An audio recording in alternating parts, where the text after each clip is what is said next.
far I'm really impressed with this car. It's a really, really big improvement from the last generation Civic that I drove about a year ago. This turbocharged 1.5 liter engine has a lot of power. It feels a little bit more than 170 horsepower, to be honest.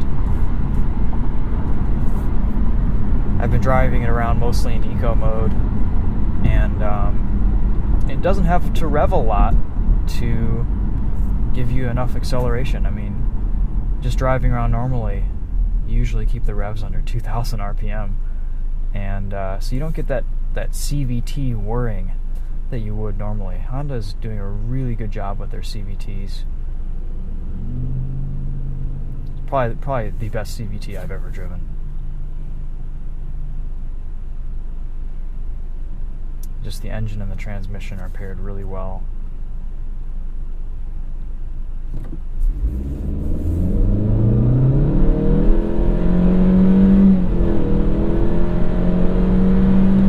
And there's 60. I mean, it's got some power, and it keeps pulling up into the higher speeds too. So passing on the highway isn't a problem.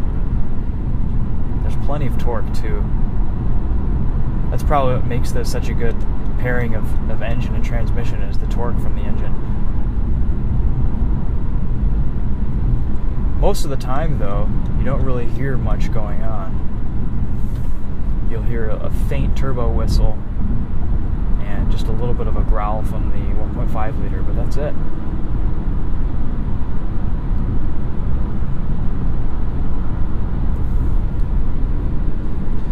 We've been getting pretty good fuel economy too. Driving around normally, at the readout it says 33.5 mpg. I'm sure if you were driving a little bit more conservatively, you could do better, but that's a pretty 50-50 split between highway and city driving.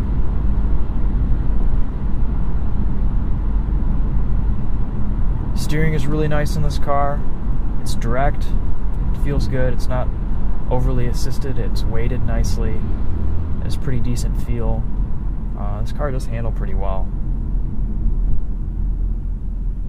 It's just a really nice driving experience. It's very comfortable.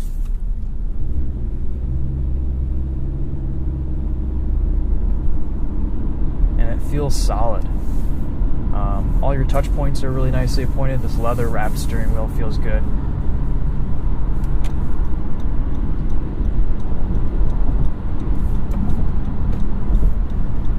Sport transmission mode, which basically just gives you a little bit more revs.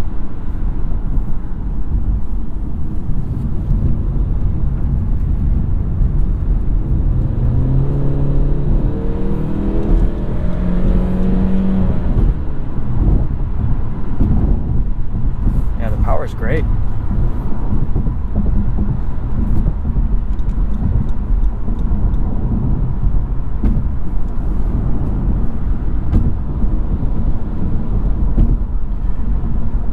Ride quality is also really nice.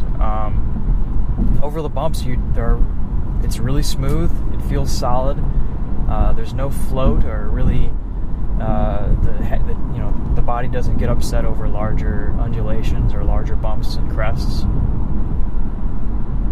It's really well damped for it's got a great suspension system. This is a pretty rough road right here. This week I'm also driving the Cadillac ATS-V, and both these cars ride really well.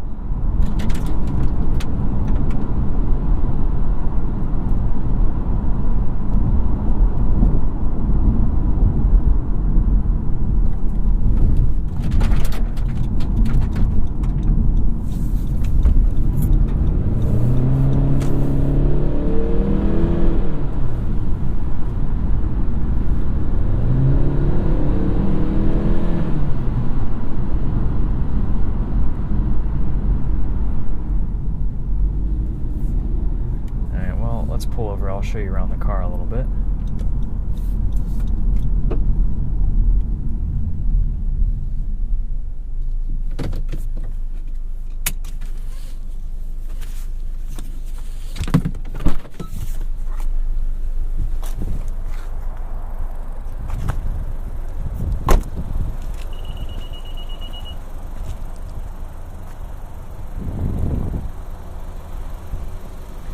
It's definitely a larger car, more towards the mid-size sedan segment.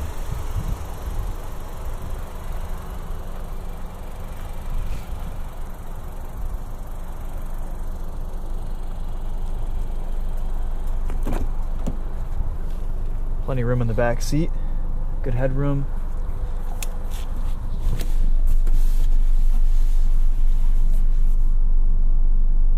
Front seat's pushed back pretty far. I still have lots of leg room.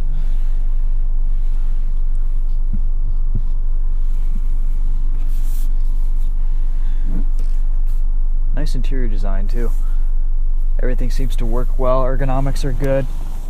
All the touch points feel pretty nice. Decent sized trunk. Rear seats fold down. Just pull these levers.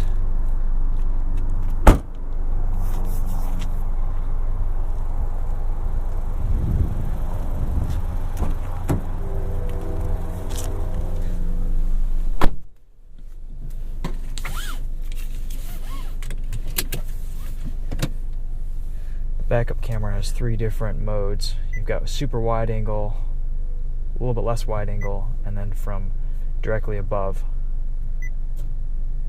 I usually leave it on super wide because it allows you to see cross traffic.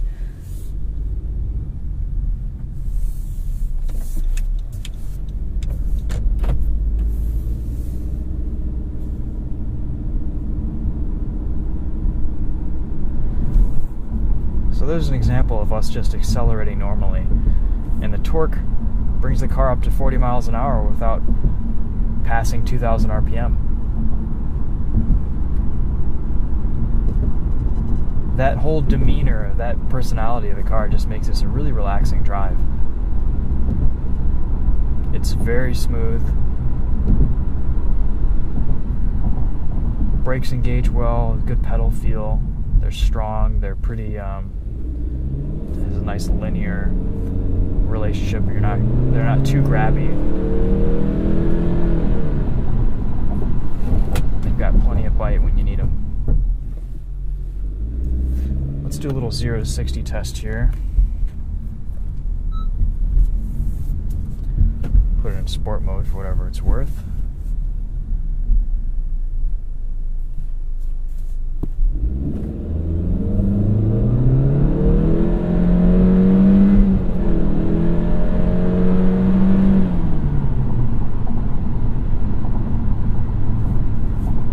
Bad.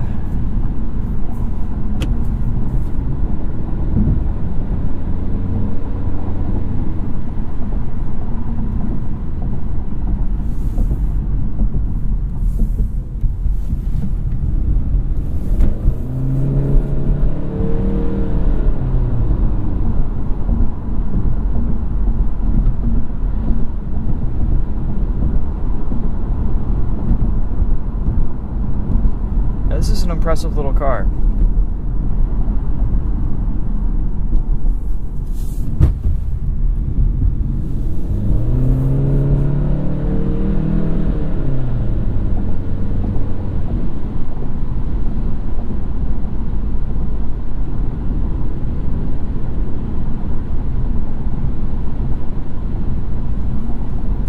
It may not sound great or seem like it would be engaging, but I do really like this CVT.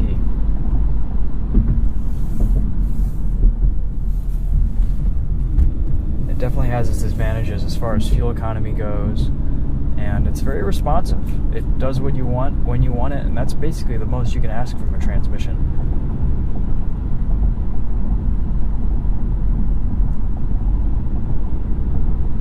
It would be pretty sweet to get a 6-speed manual in this car, though.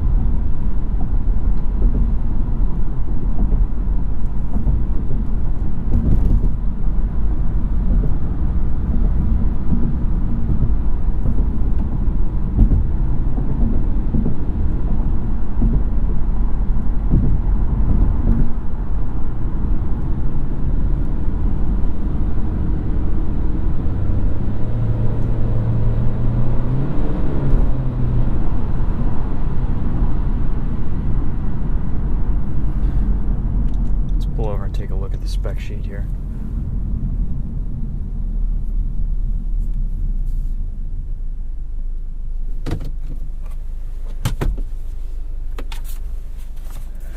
So this is our 2016 Honda Civic Touring in Lunar Silver Metallic with the CVT.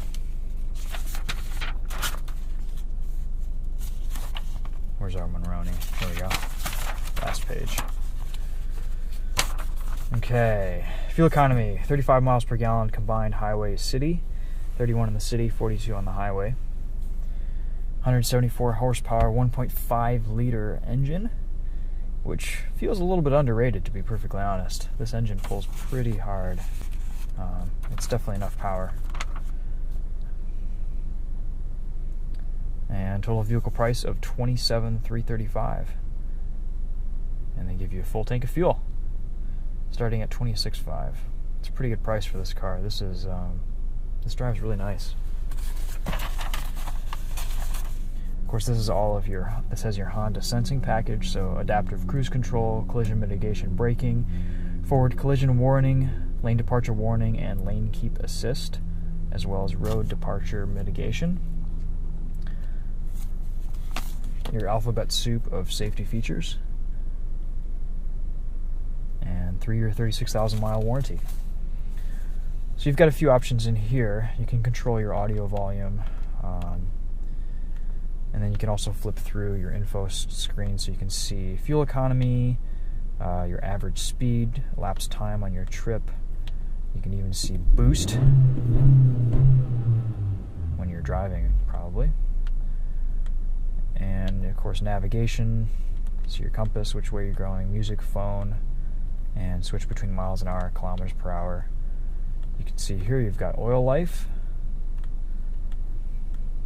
Doing it artificially, and then page, and these are the top store.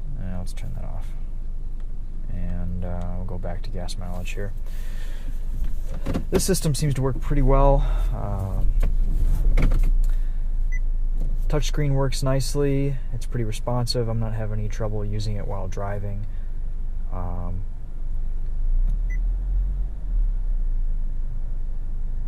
Here you've got trip computer, stuff like that. Home takes you back to the home screen. You've got a nice quick button for climate control here, which is nice. Dual climate control, so you can control the sides individually, push them to sync. I usually just leave it on auto. Nice seat heaters. No steering wheel heater, which I could have used this morning, but that's alright. The wheel doesn't seem to get that cold.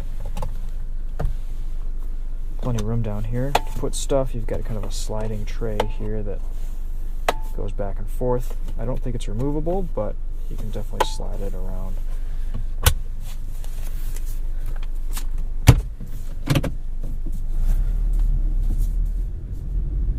Nice turning radius on this car.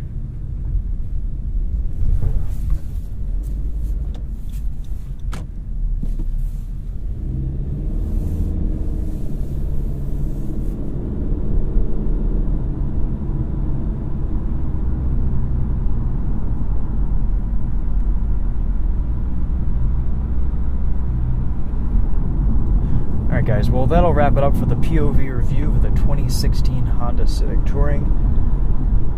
Thanks for subscribing, and we'll see you guys next time.